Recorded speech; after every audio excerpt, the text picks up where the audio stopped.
He's been one of the best known film reporters in the business for a long time. He was at Variety for 20 years. He's written for Playboy, Details, and Esquire. And he's been the film editor at DeadlineHollywood.com since 2010. Please join me in welcoming Mike Fleming.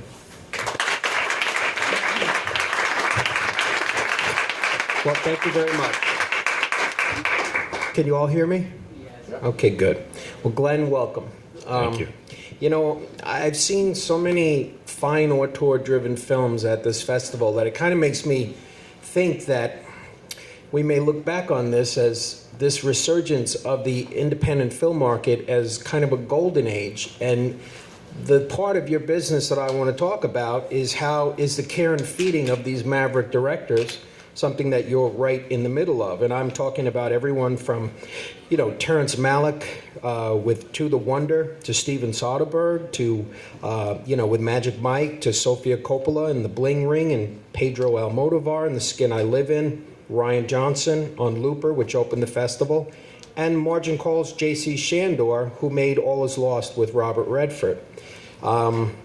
Let's talk about how you match their visions with the money that allows them to make these movies. Why don't we start with Malick? Tell me about your first encounter with him and how you win over a guy like that to realize that you are enabling his vision and not being an obstacle. Well, I first met Terry down in Austin, Texas, and I had actually tried to work on Tree of Life, but didn't get the gig. But I'd stuck with it and kept in touch with his producers, Sarah Green and Nick Gonda. And when I started Film Nation, had kind of pitched them on this platform that we were trying to create. And with someone like Terry, who demands a lot of independence, what we said to him was, within certain constraints, you could have the freedom to create the movie you really want to, and as you want to create it, which is just as important for him. And the way that we're able to do that is by going around the world and bringing in distribution at a very early stage, country by country, and then allowing those contracts to be secured by a bank to finance the movie. The key with Terry was he was willing to make a very specific trade-off, which was independence for, you know, budgets that were very specific. And the reward, of course, is the movies, and we're thrilled that To the Wonder is premiering tonight. But it's also the fact that if the movies profit, he sees a real part of that. Whereas in the past, I think a lot of filmmakers, they were trying to get the money to make the movie, and they were trying to get as much money as possible because that was part of how they felt the movie could be made best. And in some cases, that's completely valid, but not in all cases. Well, explain to me when you say that he was willing to have a trade-off.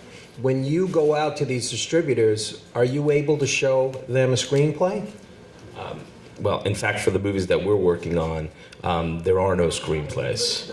And one of the things that he first said to me was, I've always had screenplays, but this treatment, this 3-page synopsis that I'm giving you is more clear and more honest about the movie that I'm making than any screenplay that I've worked off of in the past, because things evolve for him as he's shooting. So we have a short treatment that people are able to read, and we have some cast that's in place, as well as, of course, Terry, but he is the driving force behind people's interest. So how difficult is it to get overseas distributors to commit to a movie based on an idea on paper and a couple of people in the cast? Well, in most cases, it's, you know, extremely difficult. But I think that with a filmmaker like Terrence Malick, people understand his process a little bit, and they also understand that he's such a fantastic filmmaker that they're not really looking to say, well, maybe in the third act you should do this. They're really just committing to the fact that this is one of the great filmmakers of our time, and I want to be involved in his next film. And when you said a trade-off, did you mean that he is making the films at a lower budget? What is he trading? He's making the films at a lower budget. So what did he make this one for? I won't say. But I will say this. I heard it was 180 million. No. Well, exactly. That's the trade-off. The last one was 200. Probably 50% of the Tree of Life. Really? Now, he has sometimes taken, I don't know, almost a decade between projects. What prompted him to suddenly start making films at a Sidney Lumet-like pace? I was joking with his wife in Venice, saying that, no offense, but before he met me, he made 3 movies in 30 years, and after one meeting, he's making 3 movies in 3 years, so I must be his muse. She didn't laugh. I don't really know the answer to that question. I just believe, I don't think any of these stories are stories that all of a sudden have come to him. I think they've been gestating, and now just feels like the time that he's ready to tell those stories. I also believe that the experience of the creative environment that he was able to work in onto the wonder, he found really exhilarating, and that really also gave him a lot of interest in going back and not just making 2 more movies, but actually shooting them back to back. I see. Well, now, and the film is available for domestic distribution, and I guess that process starts. No one's seen the movie? No one's seen the movie. It starts tonight. Yeah, they've seen it in Venice, I suppose. Yes, but the U.S. distributors will see it here tonight for the first time. I see. Well, now, okay, so Looper opened this festival and opened it with a real big splash. And I'm sure that when you have these auteurs, they want different things. So give me a sense of what was most important to Rian Johnson here. Well, I don't want to put words in Ryan's mouth, but I think Ryan is a writer-director who has a very specific sensibility. And I think one of the most important things is that his voice never gets lost in the movie that he's making.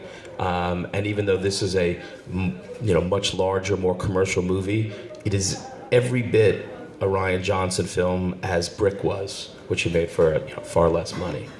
I think that's the most important thing for him. So how difficult was that film to put together? How long did it take? It didn't take very long because we had worked on Brothers Bloom with Endgame, who co-produced that and financed that. And Endgame is a really important piece of the team.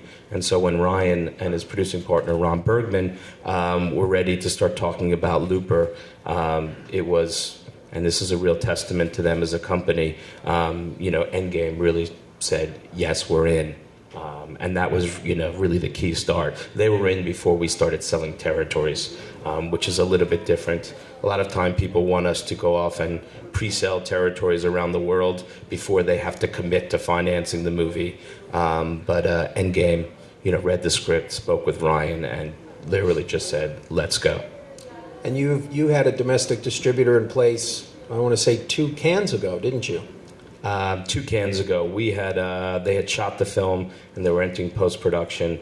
And over the normal course of our business, with international distributors who bought the movie, we prepare what we call a promo reel. It's like a trailer to show people what's happening with their film and what it looks like, and start to enter into the discussions about distribution. And we had created a promo reel with Endgame and with Ryan for Cannes, and off of that promo reel, the film ended up getting sold in the U.S. Well, now, Pedro Almodovar, you were involved with him on The Skin I Live In, which was an incredibly shocking film, I thought. And I think he's interesting as a maverick in that he's a little bit more sophisticated on the business end, and I believe he owns his films, does he not? Give me a sense of, tell me what is important, tell me about him and how he ticks in terms of constructing one of his movies. I think the first question is he's European, and there is a sense of ownership of films that is in the psychological makeup of European filmmakers different than in the U.S. I don't know if he owns all of his films, but I'm sure he owns at least most of them. But he and his brother Agustin created a company that was designed to support what Pedro wanted to do. And he not only has independence creatively, but he has full independence economically. They don't have to go out and raise the money for movies. They have very loyal distributors around the world who have shared in the success of many of his movies over time that come back film after film after film. And this network of distribution is powerful in enabling them to actually finance their movies completely by themselves. And it's also powerful in terms of having, distributors who are vested in the success of his movies, not just any specific movie. Well, now you have masters to serve, you have financiers in your company, and you have distribution partners. How tricky is it when you go out and you're basically selling on the back of an auteur, and basically you're kind of saying trust them, even though, a lot of these guys have had misfires along the way? It's the easiest thing in the world to sit across from someone and speak about a film from Pedro Almodovar or Terrence Malick or Ryan Johnson or J.C. Chandor. It's the easiest thing in the world because we do believe in them. We do believe in the films that they're making, and they have consistently, J.C. is still a little bit young, but consistently delivered fresh, original, exciting movies. Some work better than others economically, but over the long haul, people have been happy. And I think, me, like a lot of people in the film business, are in this business because we love cinema, and this is a chance to be part of something that can be truly special. That's how I feel. And they don't lean on you to have input or to get inside the process, to have a better idea of what they're getting? Everyone is different. One of the things that we really set out to do, I have a very sophisticated pitch on this. I describe us as a great giant buffet, and everyone could come in and pick which things they like about us and choose from them and not have anything imposed on them. So some people need a little bit more infrastructure support, whether it's dealing with banks or dealing with legal things, and they lean on some of our staff for that. Some people, maybe want to, have some help in terms of post-production or technology, and they'll lean on Mike Jackman to do that. But it really is different for everybody, and our job is to figure out what they need to be able to go out and make the best film possible, and then deliver on that. And if something we have to offer is not going to be helpful to that process, then there's no need to impose it on any filmmaker.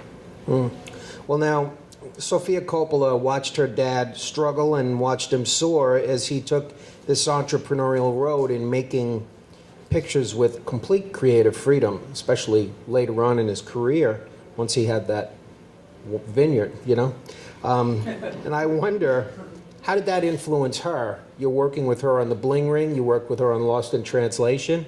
How does that, did that sort of willingness to get involved and to roll the dice, how did that come down to her?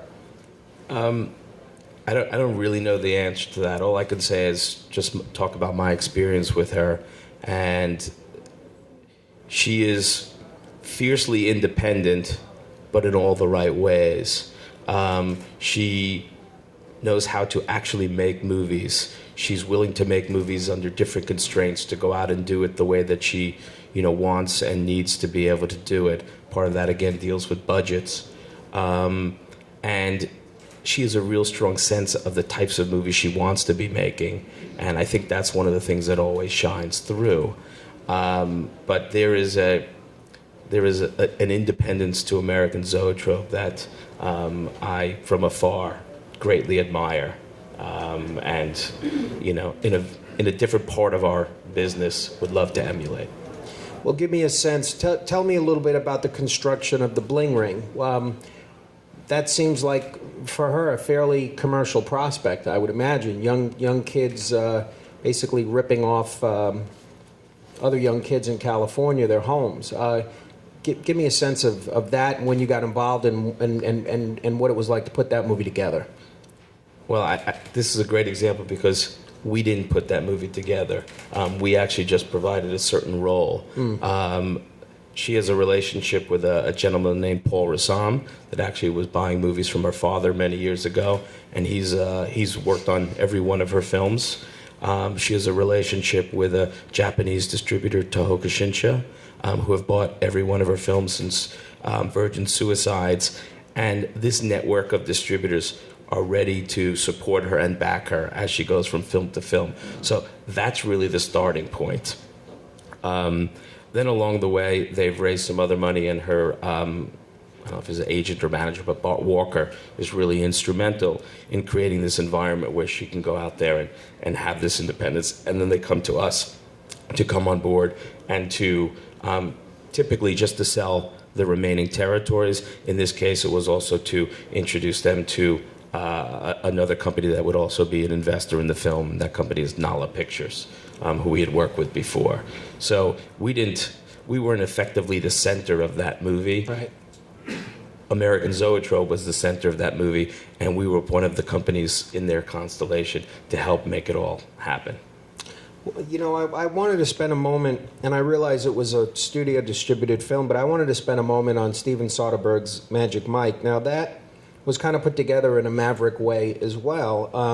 And I understand that Steve Soderbergh and Channing Tatum essentially financed it themselves. And it became something of a model of how you can bet on yourself and have it pay off big time. Can you explain how that came about? Well, they had worked together on Haywire, and Channing, this is based partially on some of his experiences, had started to explain it to Steven, who loved the idea of making that movie. And Steven also was one of these filmmakers that's very entrepreneurial, and they decided they were just going to go make the movie. When we got involved, we were invited to be involved to handle the international sales and distribution on the film. There wasn't even a script. There was, this is the movie we're going to make in it. It's Channing's going to star in it. Steven's going to direct it. And Nick Westner and Greg Jacobs were going to produce it with them. And we're going to get some other really good casts. And it's going to be really great fun. And, that was pretty easy to say yes to, even if we didn't fully understand the movie. But what was great about what they did was they didn't just take the fact that you work on a lower budget to give them creative freedom. They actually used it to get them economic freedom. And the budget of the movie was really irrelevant to what the cost of the movie was, because both of them get paid, on any single film as much as probably the whole budget of the movie. But they were all willing to bet on themselves. And the bet paid off because they went out and made a terrific movie, and one that was a great deal of fun for a lot of people. But it's really exciting to be selling a movie that the person who's talking to you about the movie and is making the movie is saying, this is going to be so good that I'm actually going to really risk my own money, and not in terms of I'm not deferring money to make it happen. I'm actually spending money to make it happen. And I think it's a great example, and there's probably a lot of other filmmakers that could look back at films that they've made and said, wow, I could have done great work and made a lot more money. Yeah, and I guess the craft services budget would be low because those guys didn't look like they ate for a while, huh? But for the sales agent, it was quite expensive, so it balanced out. Well, so is it fair to say that those guys will end up making 30, 40 million? I mean, I have heard rumors that Matthew McConaughey and the other guys with those 8-minute abs are going to probably make about $5 million a piece after they basically did the film for very little money up front. I don't know the specific numbers is the truth, but they are going to make plenty of money, and deservedly so, because everybody involved in this movie that have touched it, from the filmmakers and actors making the movie to us selling the movie to the distributors around the world. Everyone is profiting on this movie. So it's a very healthy reason for them making quite a bit of money. Of the filmmakers we've discussed, who would you say is the most savvy in terms of being a businessman? I don't know. I mean, it's a hard question to answer because I don't know that they always see themselves as business people. And I think that they're all incredibly savvy in their own way, and they're at different stages of their careers. So it's hard to compare Ryan Johnson to Pedro Almodovar. But I think they're all, in their own way, very entrepreneurial, and are all looking to look at non-traditional ways to be able to create the films that they want to make, and then participate in the economic success of those films. You know, it wasn't really that long ago that the indie marketplace collapsed, and this was around the time when we had economic troubles, and also when the studio-backed art house distributors punched out when they realized that this was kind of a costly game and they were overpaying. And they give me a sense in your mind as to, you know, as to where this game is right now, because it certainly seems to be a lot better than it was even 2 years ago, 3 years ago. Well, I in certain cases, yes, it is. In the U.S., in terms of selling movies, there's a lot more buyers to sell movies to than there were 3 years ago. In certain other territories, like Italy, as an example, the economy is really having impact on that marketplace. Outside the studio business have changed. They're making fewer movies, and everyone kind of talks about that, but it is a pretty fundamental thing that if the studios are making fewer movies, then there are more screens for independents to get. There is more shelf space for the retailers to sell videos. TV will need more movies to fill their pipeline. So it creates opportunity. What I think is exciting is that opportunity is changing beyond just, hey, I can make a movie or two a year. You know, we think we could make 6 to 8 significant movies a year. And that's a big change for companies like ours. And we can make those movies and actually participate in the upside of those movies by investing in them as well. So I think there's a lot that concerns me in the world economy. There's a lot that concerns me in the cyclical nature of our business, and those cycles, instead of being like this, are much shorter and jagged. But if we can find and help to bring to market really compelling movies for audiences, then I think there's really tremendous opportunity, and more than maybe I'd even bargained for when I started this company.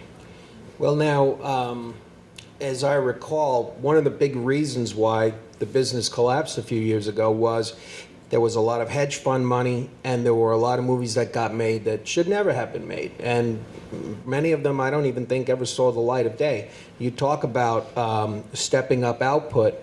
What do you think is something that the industry has to keep in mind to continue this resurgence of the independent film marketplace? Well, it's like with every success, also then will bring tragedy down the road as people try and imitate. But there's always money flowing into the film business because it is so attractive and so enjoyable for people. And I still feel that there are more movies being made than necessarily need to be made.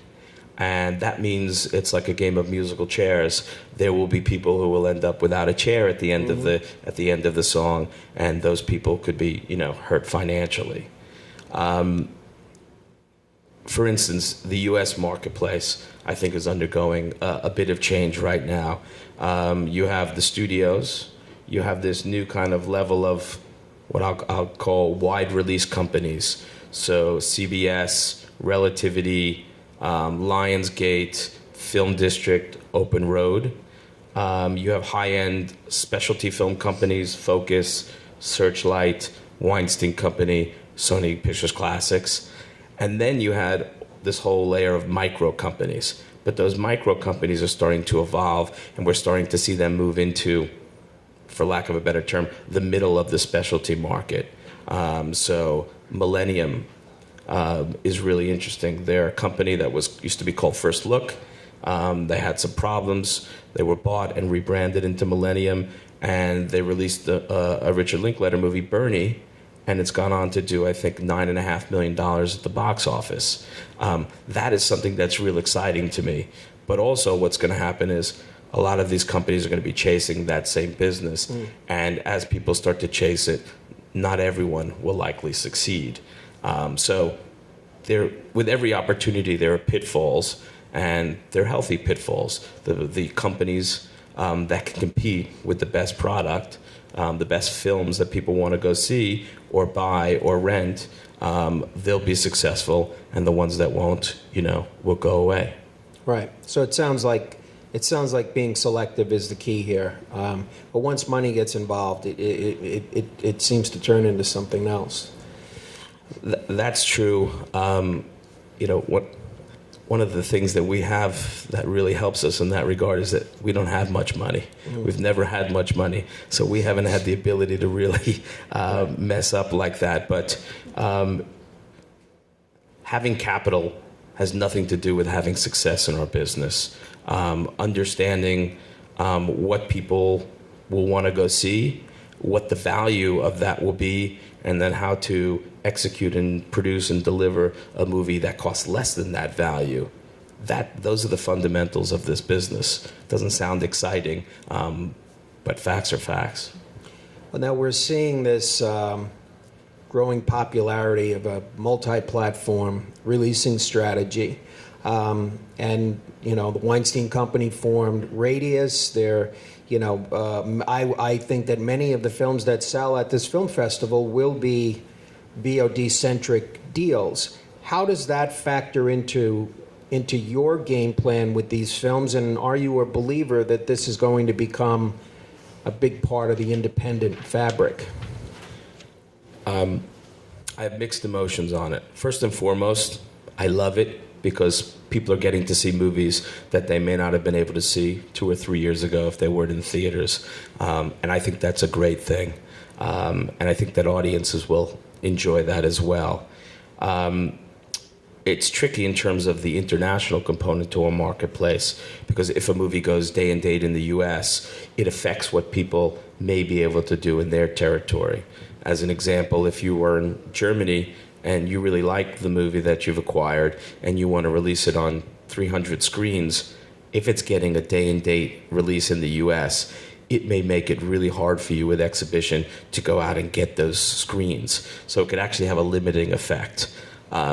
Now, is that because of piracy? Why is that? I think it's because exhibition around the world looks to the US, and if they see a day and date release, they may just say, well, it's not getting a big release, so why should it get a big release in Germany? I think that's very short-sighted. I don't think one has anything to do with the other, and there's, huge amounts of examples of films working in one territory and not in another, and films working internationally and not necessarily working domestically. But that doesn't mean that everyone's willing to go along with it. And as it evolves, distributors will need to work hard to say, it doesn't matter what's happening in the United States or in the UK with this movie. It only matters what can happen in our territory. And for whatever specific reason to that film, this film can work and could play. It's not the easiest conversations to have, but where they fight and where they work, with every success, it'll get easier and easier.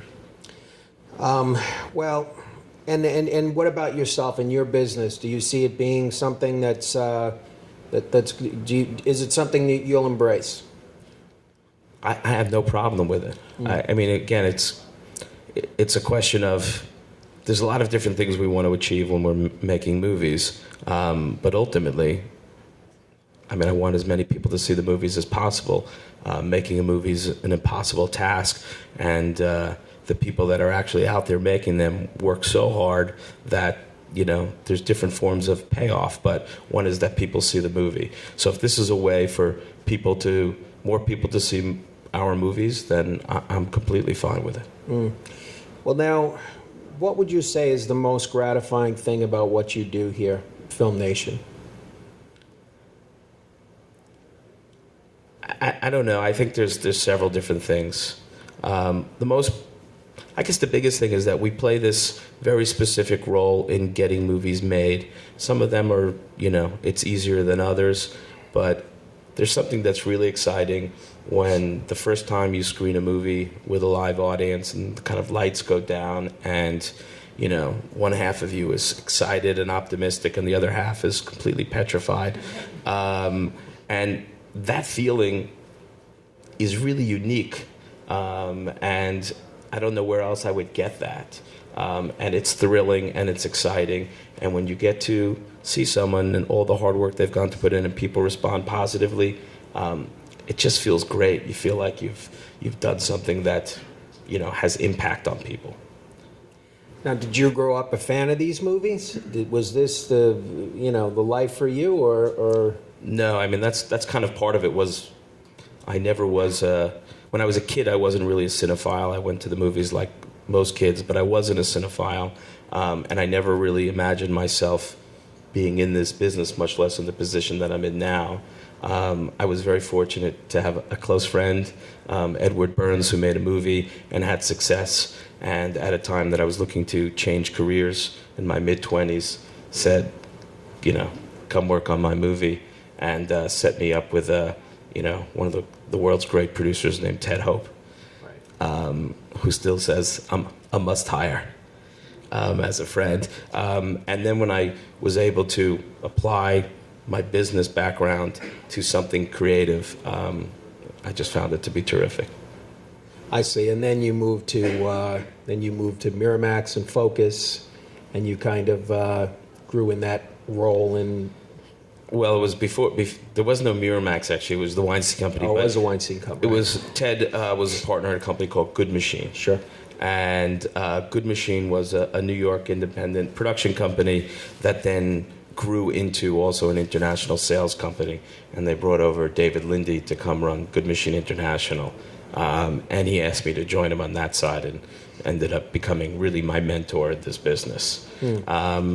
And then Good Machine was bought by Universal, which became Focus. So I worked there. And then as the Harvey and Bob Weinstein were starting up the Weinstein Company, they lured me over to go work for them. Well, now you have tomorrow night at midnight Eli Roth's movie Aftershock, where basically it's about an earthquake and an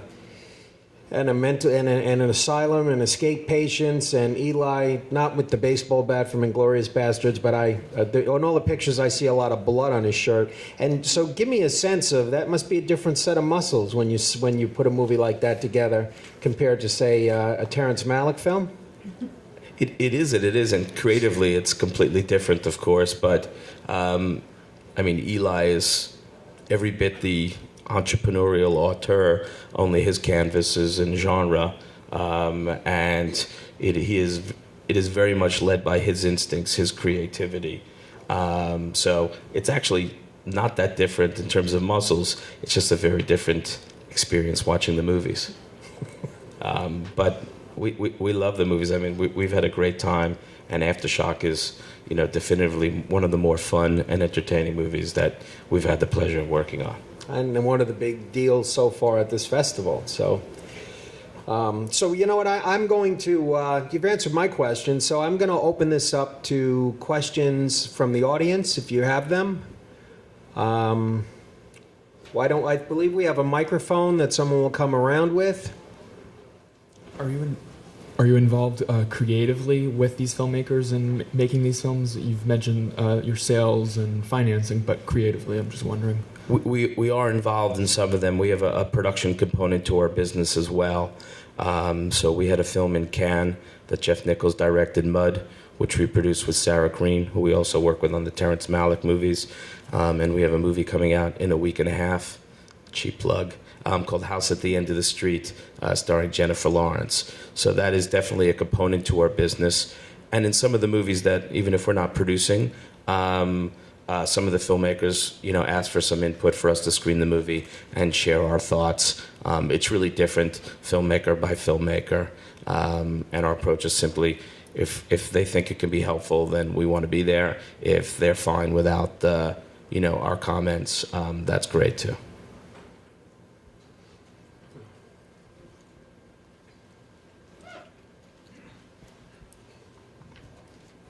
You mentioned that you weren't in the movies before Edward Burns invited you, but what was your initial background? The ladies' sweater business. It's my family business. So it's actually not so different. Yes, exactly. It worked for Robert Evans. Was it your emotions when or your decision you made to start your own company? Maybe you could speak a little bit about that decision, the emotions or the feelings, and then when did you know it would actually fly? Well, I'd always wanted to start my own company, and there were some things that had happened that made me feel like it was the right time. First and foremost, just the experience of working both, Good Machine Focus and then the Weinstein Company. But two leading, independent sales companies had become U.S. distributors. So Mandate became part of Lionsgate, and Summit became a U.S. distributor. And I thought that opened up a hole in the marketplace for somebody to move into and be handling top-level product. It's kind of nothing like I really thought it would be. Not that I didn't think it would be hard, but I never imagined how hard.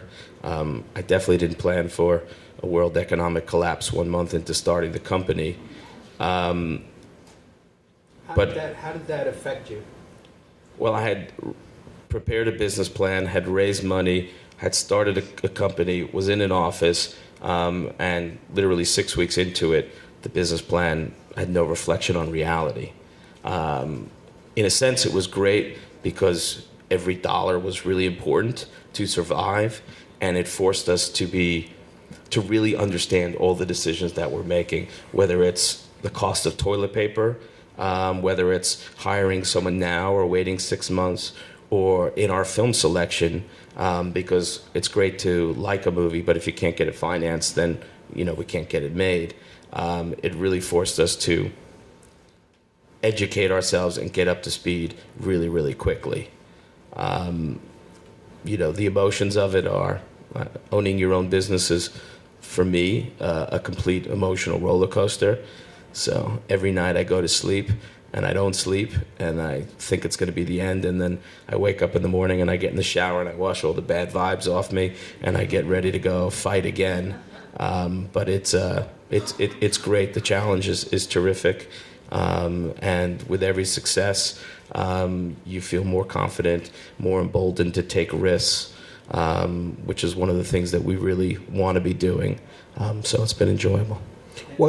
One question for me though. What sort of risks do you want to take as the company grows? Do you want to be a distributor? Do you want to basically have more control over a film's fortunes by buying a lot more rights in the inception stage? Now that we are a profitable company, to invest in the content, so we are taking a bigger economic position in a movie. That's definitely part of it, and it's also part of creative risks.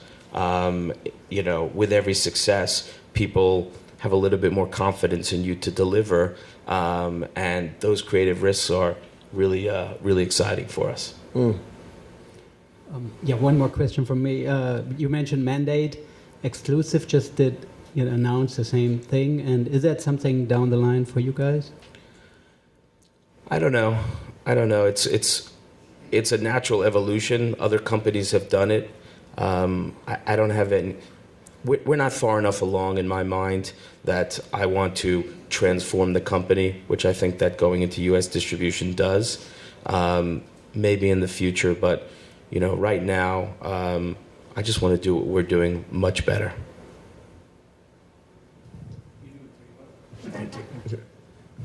Yes, we have someone else. You've had an incredible amount of success in a very short amount of time.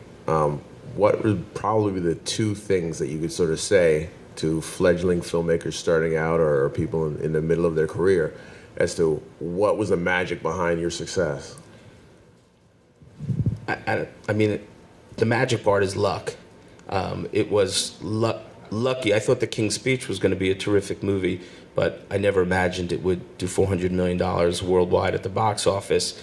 And that luck propelled this company in people's eyes. I think the other thing was I waited until I really believed I was ready, even though it wasn't always easy. And I had a tremendous amount of experience, and experience learning from, some of the great minds in our business. So I mentioned Ted Hope before, James Schamus, who still runs Focus, David Lindy, who ran Focus in Universal and has his own new company, Harvey and Bob Weinstein. I really had the time and tutelage under these, really brilliant minds that gave me the background, the knowledge, and the smarts to be able to, with some luck, go out there and have success.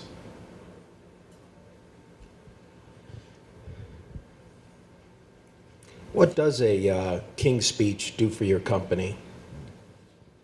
Well, it took us from an interesting movie with, an interesting company that had a lot of relationships in the international marketplace to a company that delivered a huge hit to a lot of its customers around the world. So it gave credibility. A lot of distributors around the world who I know for a very long time may like me very much, but people can't afford to buy movies because they like the person selling them. And that credibility of delivery was key. And then economically, it was a very important film for us. Yes. Do you have acquisitions executives that are looking at films that are completed or in post, maybe that next big splash at Sundance or that sort of thing? Or are those films too small for your model?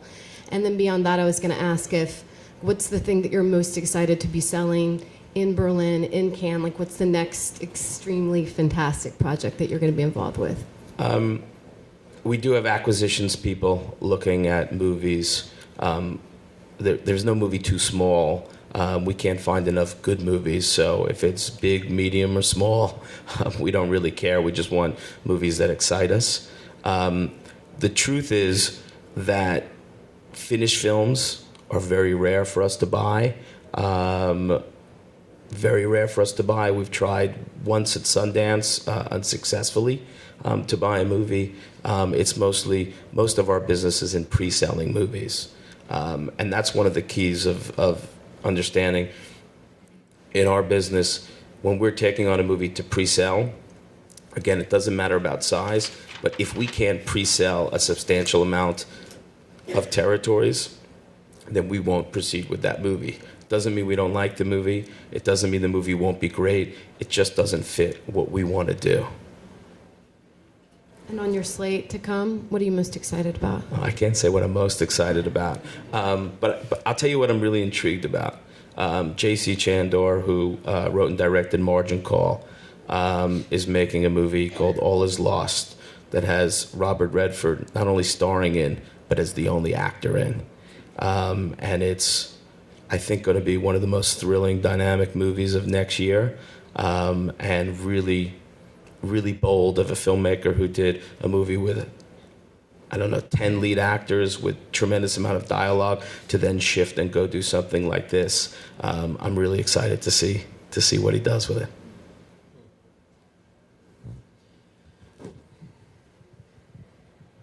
Hi there. Thank you so much for being here. I'm just starting to learn financing. So you get your pre-sales and then you get a bank loan. Do you find that it's a better business model than getting private equity? Can you elaborate more on those things, please? Typically, they'll go hand in hand, but you'll be raising less equity. It's just about partaking in more of the upside. If we make a movie for $15 million, and we could sell a good portion of that and raise money from a senior lender and raise $12 million that way, and only have to ask someone to invest $3 million, then the terms and the portion of upside that we can maintain in the movie will be far different and far better. And right now, you know, borrowing money from senior banks is very, very inexpensive. So, you know, it's a model that we would look to do, you know, almost every time. How big of a role does China play in the future of what you're going to be doing here? I don't really know. I hope a really big and important role. It still is hard to understand what it will become because it's controlled by the Chinese government. You know, people are starting to enjoy real success. We did a movie called Sanctum in 3D, and James Cameron was the executive producer, and he and 3D are very popular in China, and we were able to get a quota slot and get the film released, and it grossed $20 million in China.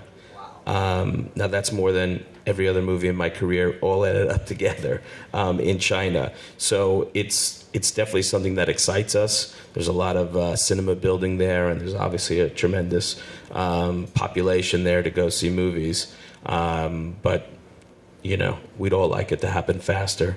But with every success, hopefully there'll be more and more films that can get released like that there. Wow. Well, I think we're good. I appreciate everyone coming out, and Glenn, thank you for your time. This was really compelling. Thank you. Thank you.